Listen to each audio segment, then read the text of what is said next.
Okay, welcome everyone. Happy Wednesday. I hope you're all having a great start to your week. This week we are going to be going over hosting events. I think right now we're starting to see this pick up a lot more just because of where the market is at right now and the fact that the market is supposed to be getting better in the near future. So just getting in front of that shift and making sure that your past clients and your realtors are educated and prepared for the shift, because you want to be that person where if rates get better or someone is finally able to get into the real estate market and they're ready to buy a home, you want to be the one that was really preparing them all along for the market shift and letting them know that it's going to happen. Because if you're the person that's telling them that, then you're ultimately going to be the one that they go to when that shift happens. So you're really positioning yourself as that thought leader, educator, creating value at all times, which is really what we push for here at Art of Homeownership. So we're going to be walking through an exact blueprint of what you need to do and the different steps to take in order to host the event. So in the beginning planning stages to actually promoting it and then ultimately executing the event. And throughout this, please, if you've ever hosted anything like this in the past or have personal experiences, I would love if you would share anything, any tips or, things that went wrong that you could have done better. I think it's always helpful to hear firsthand from people that have hosted these in the past. So I'm going to go ahead and share my screen. I'm having some slight Zoom problems, so bear with me if this takes a little while.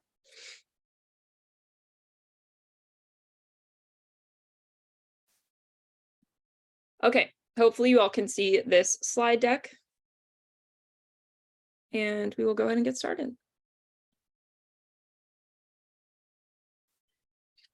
Okay, so this is really going to be a blueprint for hosting both a virtual or in-person event. So obviously there's going to be some slight tweaks to both of these, virtual or in-person, depending on which you're looking to host. But we'll be going over those differences and kind of how to pivot your promotion and execution for each. So the first thing that you really want to do, and this is arguably the most important step, is setting the expectations internally. So with yourself, or, if you're hosting this with a team or maybe even collaborating with a realtor partner, you really want to get concrete on who the event is intended for and what they're going to get out of the event. So first you want to establish who you're targeting by hosting this. And a lot of people will say, oh, well, I'm just going to do a general market update and it could really be relevant to anyone, which that's fine.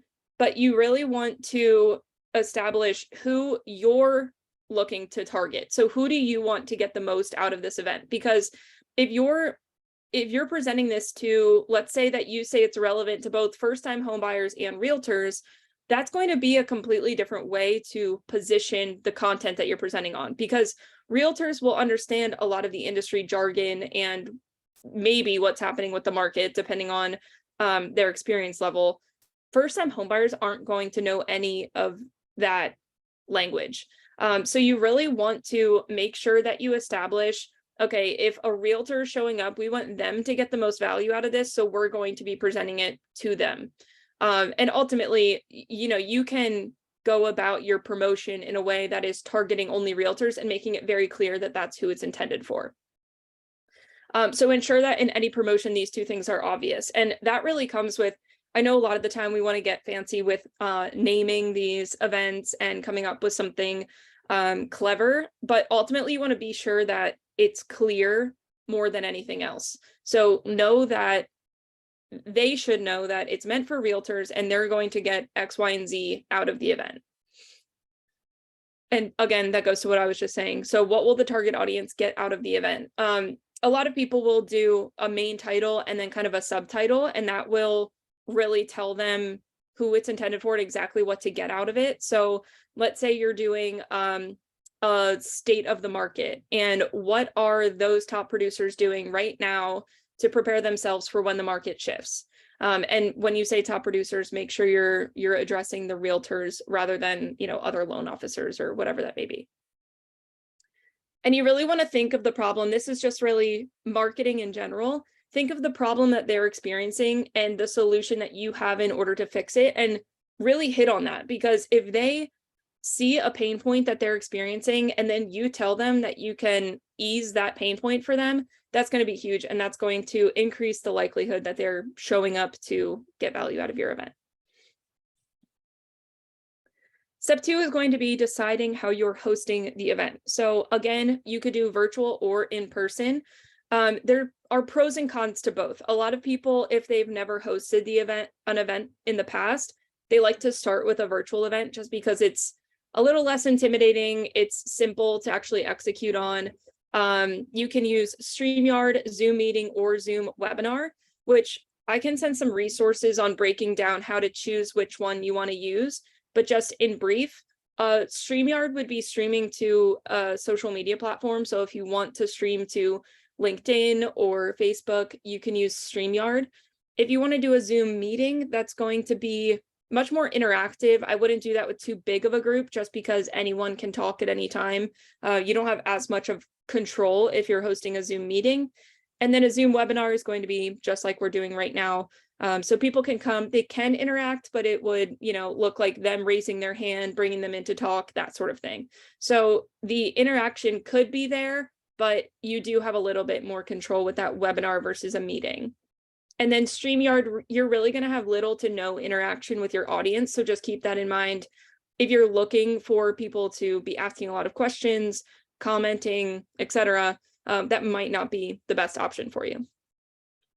The pros to choosing a virtual event over in person, it's going to be low cost. It's a pretty simple planning process. It doesn't take a lot of heavy lifting.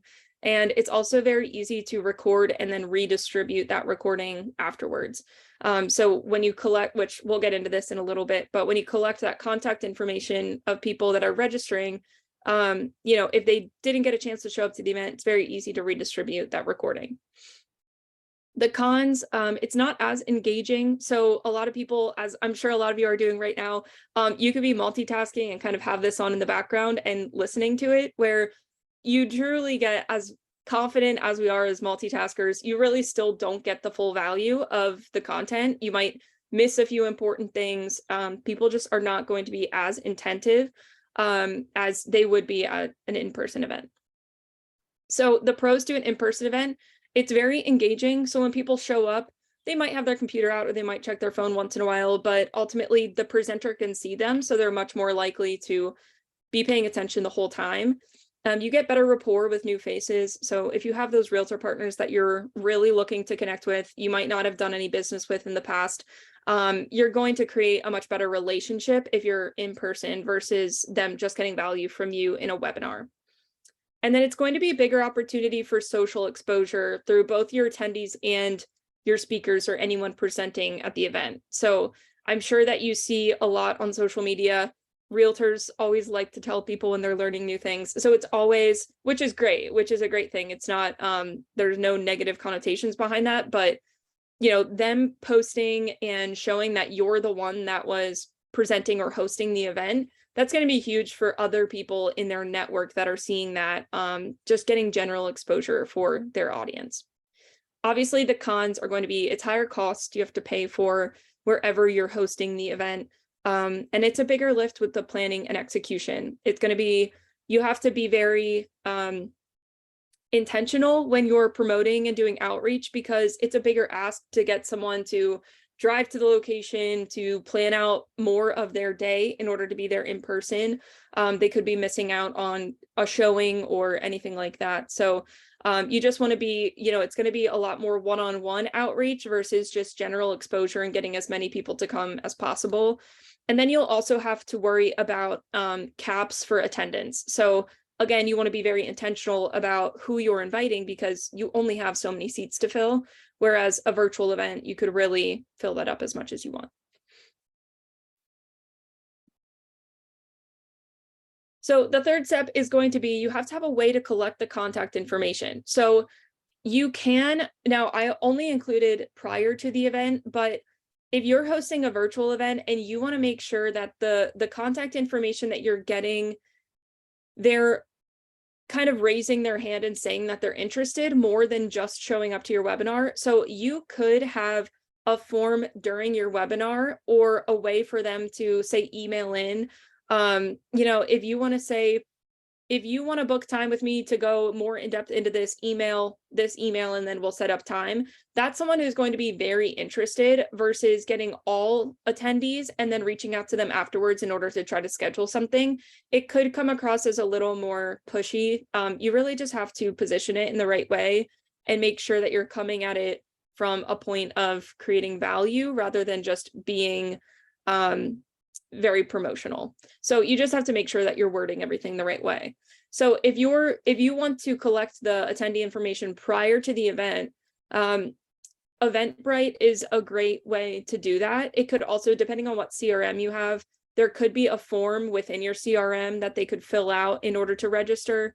But in-person events, you really want to make sure that you're collecting that contact information and getting people to register beforehand, because if you're trying to plan for food and drinks that are involved, or again, if you have a cap for wherever you're hosting the event, you want to make sure that you know how many attendees are going to be showing up. I was talking with a group recently that was planning an event, and they're getting the initial registrations. They have a cap for the venue that they're hosting it at, but then a few days before, or even maybe the day before, they're going to send something out that says, just even a text message that says, are you still planning on coming tomorrow? We can't wait to see you. Reply 1 for yes, 2 for no, so that if someone replies no, they're not planning on coming, you can then get those people that didn't get in on the first wave. Just tell them a few spots opened up if you still wanted to attend. We would love to see you tomorrow, that kind of thing. Okay, I think we have a question. We will send out, so someone is asking where the recordings are available of the webinars. So those are both in our partner portal, and then we also send these out every Friday. We host them on our YouTube channel. Every Friday we send out the recordings so that you can go back and watch all of the content, and then any resources that we have along with it.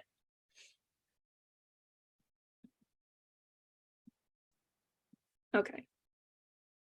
And then step 4 is going to be creating the promotional graphics to go along with your event. You will likely have someone on your team that's doing this. So really what you want to include is, like we kind of covered in the beginning, obviously the title of the event, and then you want the brief sub headline explaining what will be covered.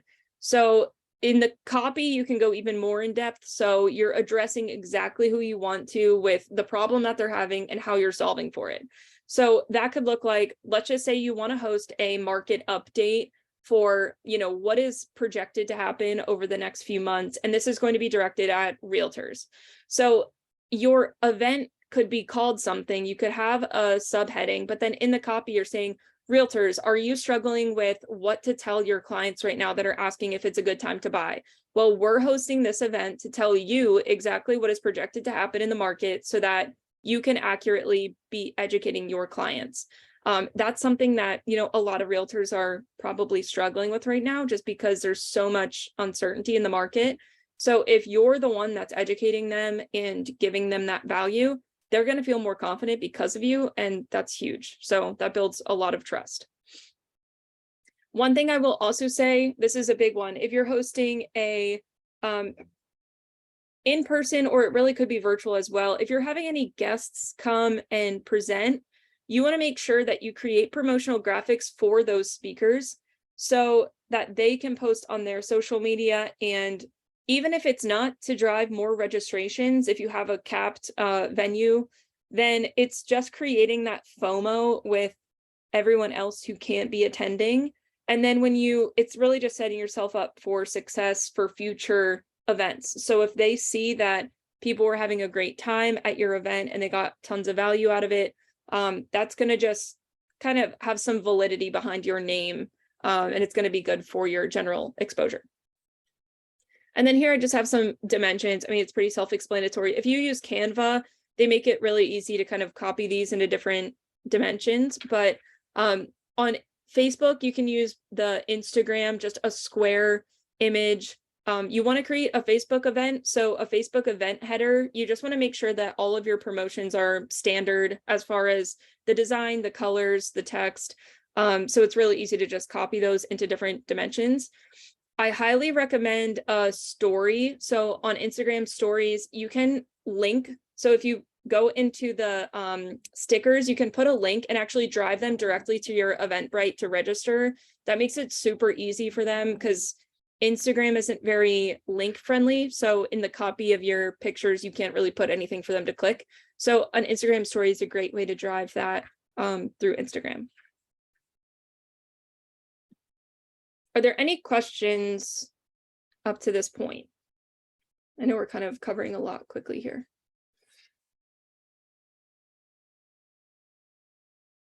Okay, if you have any questions, just chat or Q&A and I will get to them as soon as possible. Okay, then, oh, I saw one come through. Should the Instagram story link take them to a Facebook event page? That's a great question, Jason. So what I always say is if you're collecting registrations through Eventbrite, you have to be strategic about where you put that in the Facebook event because people could just respond going to the Facebook event, but then never register. So I always tell people within the description, put that Eventbrite link first thing before you even put a description about what's going to be covered so that they see that first thing. You really could drive them directly to that Eventbrite page because Eventbrite does a good job of following up with them via email. So they'll remind them just like Facebook does with their events. So if they go directly to the Eventbrite page, then they'll register and they'll be receiving those notifications. Like you have an event coming up. I think they do it like a week out, a few days before, and then the day of. So I would say if you're looking to get like people filling out a form, I would send them directly to that form rather than to the Facebook event page. If you're just looking to get as many people showing up as possible, like if it would be a Facebook Live, then you could just take them to the Facebook event. And then while they're tuning into the event, you could ask them to fill out a form elsewhere. It just kind of depends how you're going about it. But I would say directly to the form, directly to whatever action you want them to take is your best case. Okay. So that was a good segue. Thanks, Jason. So you definitely want to create a Facebook event. So the reason for this is you're able to directly invite up to 500 people, I should add. There is a cap on that so that you're not spamming people, but you can directly invite them to the Facebook event. And then you can also, if you have other people that are hosting the event with you, so even if it's other people on your team, they can go to that event and also invite 500 people. So just make sure that you're being strategic about who you're inviting. If the event is meant for realtors and you're just going through and selecting everyone on your friends list, that's not really the best way to go about it. I would be a little more attentive and go through your list and pick only realtors. But a Facebook event, just like Eventbrite, just like I was mentioning, Facebook does notify people. I'm sure you've gotten that in the past where you get a notification, you have an event coming up soon that you responded to. So if anyone clicks going to that event, then they're going to be getting notifications. And they'll be reminded that your event is coming up. Also, just like I mentioned, so I know this is pretty nitty gritty, but it's actually really important because I've seen a lot of people not get registrants because of this. So on your Facebook event, there's going to be a spot for a description. So breaking down exactly what will be covered during your webinar or in-person event. And if you want people to register, so actually fill out a form, you want that to be the first thing in your description so that Facebook doesn't hide that at the bottom. So I always put some like attention grabbing emojis and put registration required. You can even put free registration required just so that they know they don't have to pay for it. And then followed with that Eventbrite link or whatever you're using to collect your contact information. So just make sure that that is first thing on your description so that they don't have to click see more or anything, so that you're collecting as many people as possible. And then again, you want to keep the promotional graphics pretty standard. So the Facebook event header, you just want to keep it the same as the other, Instagram photo or your story photo that you create. Just make sure that that is all standard. Again, down here, the note, your Facebook event page and your Eventbrite should work together. So when someone goes to your Facebook event, the Eventbrite link is there. You just want to make sure that you include links to both within both platforms. During the promotion, you want to post everywhere. I think the biggest mistake that I see is people will think that they're being spammy by posting leading up to their event. I think a lot of people will post once and then say, okay, that was my promotion, I'm done. But it really takes, I mean, there are statistics out there, like it takes people 5 times to see something in order to take action on it. So if you have that omnipresence and you're just promoting, maybe one day it's on your Instagram story, another day it's a Facebook post, another day it's sharing the event page, you want to have that constant promotion, because when you think about seeing those kinds of promotions, it's not just someone raising their hand saying, hey, I'm a loan officer, give me business. It's promoting something of value. So as long as you're going to it from a position of educating and creating value, it's not going to be spammy unless you're posting multiple times a day, for 3 weeks straight, which is ridiculous. But you want to make sure that you're getting definitely a few posts per week out. So these are the different options, and this is really the baseline. You want to have multiple of these throughout your promotion process, which I usually recommend about 3 weeks to promote an event. So you can promote on your Instagram timeline, which again, I mentioned that Instagram's not very link friendly. So you can always put a link in bio, or if you put the link in your link tree, if that's what you use, just make sure that there is an option for them to take action on it, but you're not going to be able to put that in the actual caption of your photo. So just keep that in mind. On Facebook, on your Facebook timeline, driving to the Eventbrite page or the Facebook event, depending on it's just really personal preference. But again, if you really want to focus on getting people's contact information and having them fill out that Eventbrite form, then just send them right to the form. That way you'll collect their contact information. You can even do a mass email blast, the day before the event, just reminding them that it's coming up, so that you're in control of that reminder. The Instagram stories with a link to register, I already mentioned that. Just super easy for them to take action, because Instagram stories are very watched. It's not as much of the algorithm that has control of that. So I think a lot of people will see your stories more so than your actual posts on Instagram. So that's a big one. And then a video, I'm always preaching video, video of you sharing who the event is attended for and then what they'll get out of attending. So putting up a video saying, realtors, I know this is a really tough time in the market right now, but we've been watching the economists saying where the market is going. We have a lot of facts and figures. So rather than paying attention to the media, go to this event. We'll tell you how to position this to your clients. We'll teach you what's going on in the market. That is going to resonate a lot more, than even a graphic, really. We all know that face-to-face and hearing someone's voice is more valuable than seeing a graphic any day. So I highly recommend get a video out there, put it on your story. I think that will resonate with your audience a lot more. And then again, anyone who's participating in the event as a panelist or a speaker should have their own promotional materials. So put their headshot on a graphic and say, I'm speaking, give them any of the links that you need to give them in order for their audience to register. Just make sure that you're getting as much exposure out there as possible. And then obviously hosting the event, you're going to be coming up with the actual content. If you want to position this as an art of home ownership event, we have the material for that, and we will send that out with the recap. And we're also happy to help with that. So if you're looking to host, whether it's for your realtors or your consumers, if you're hosting an event for your realtors talking about how you do business differently, and then walking through the art of home ownership platform, reach out to us and we would be happy to help you, plan that, give you the content to actually present on. We'll try to do some of the heavy lifting for you. But just a few tips when you're hosting an event. I don't know if Scott DiGregorio is on this or not, but he hosted an event in the past. He does a really good job of being engaging. First of all, just listening to him speak is very engaging, but he also had some quizzes and interactive things during the event because it was virtual. So I think we did this, it was a Facebook Live. So he asked for people to guess, like he had a few quizzes throughout, and he would say, guess the the average amount of time that a home is on the market for. And, people would comment. So it just kept their attention more so than just going through slides like I'm doing right now.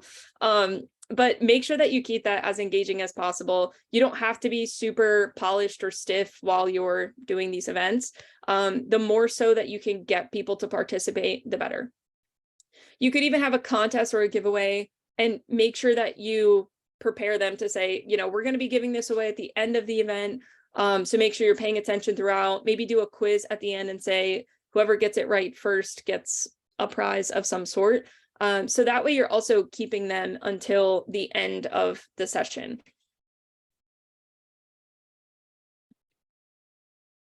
And then step 5 is going to be post-event outreach. So this is going to be, and you want to really establish this before you even start the planning process. Like, what is your intended action that you want them to take after the event? Like, what do you want them to gain from this? So if it's going to be realtor partners, if they're your audience, you could be inviting realtors that you aren't currently doing business with, but you want to. So ultimately, that action would probably be to schedule time with you in order to implement something in their business or tell them about how you implement something in your business.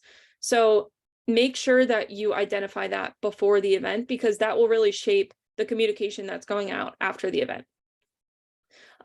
First of all, get a recording in order to generate content afterwards. So if that is if you're doing an online event, that's going to be really easy to record.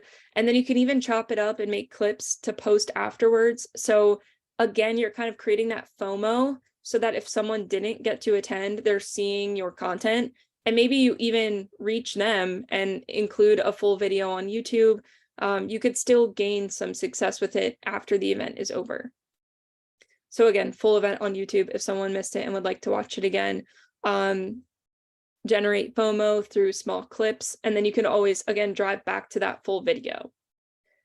And then encourage others to share to social media by using, so we had mentioned this before, just getting that social exposure for people that are attending.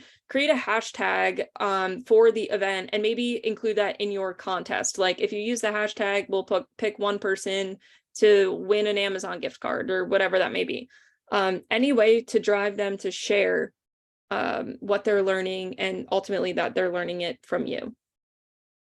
So after the event, when you're following up, make sure that you don't immediately ask for whatever you want to gain out of the event. So it's not just, hey, schedule time with me here. Make sure you're following up with some sort of value afterwards as well. So include the recording, include any resources that you talked about during the event. And then it's more of a, hey, if you want to learn more about this, then schedule time with me here and I'd be happy to help you, rather than, hey, schedule time with me and we can talk about working together. It's a much easier transition when you're creating a lot of value for them to ask for that business, because it's just a very natural and easy process.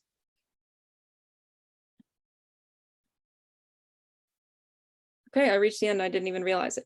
So I'm going to stop there. And again, we have promotional materials. We have slide decks for if you want to position this as an Art of Home Ownership webinar or Facebook Live or even an in-person event. We've been seeing a lot of people, again, right now is the time to be hosting these because there's a lot of uncertainty in the market. There's, shifts coming up that people don't really know how to prepare for.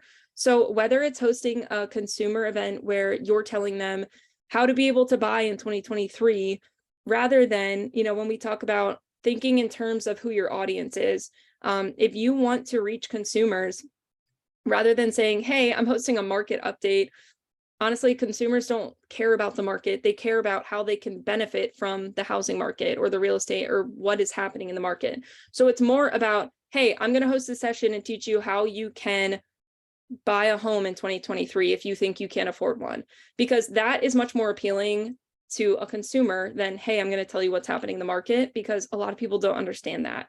So just make sure you're speaking in terms of your audience and focusing on what they're going to gain out of it rather than what you will gain from it.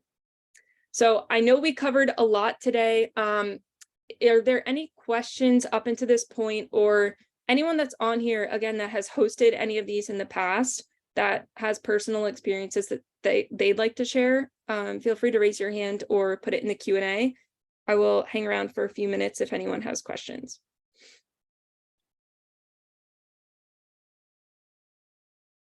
And again, I'll say, because I think a few people jumped on a little late, if you're hosting these, we will send out the materials that you can present on for art of homeownership. But if you want to position it as something that's art of homeownership related, shoot me an email or a message wherever we're connected, and we would be happy to help you actually position that and promote it. If it's, you know, a first time thing that you're not really sure about, our team would be happy to help you execute. Okay, I don't see any questions, so we will end for today. But again, keep an eye out for that email on Friday. We will send you everything that you need, and we'll see you again in 2 weeks. Thanks, guys.